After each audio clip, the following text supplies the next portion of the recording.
I did it again. I am going to be broke this year because of TikTok Shop.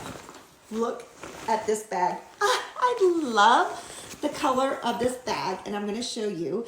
And I cannot wait to my next trip to try this out. I love traveling, and I was looking for a bag, but I love pink. So when I saw this, I was like, I got to grab this. So it has multiple compartments. So if we unzip it, I'll look at the inside and show you the inside.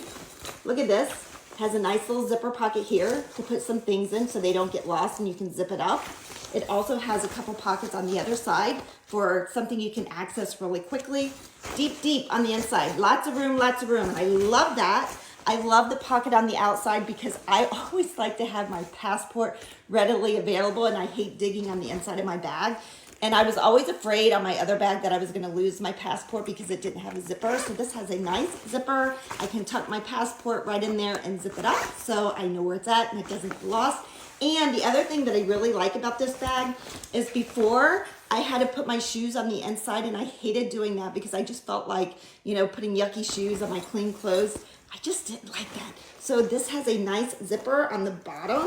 And if we unzip this, guys, look at this, how much room it has. Look at that. Look at that. You can put your shoes there or whatever you want. But guys, I cannot wait. I'm so excited. Just love this color. I love it, love it, love it.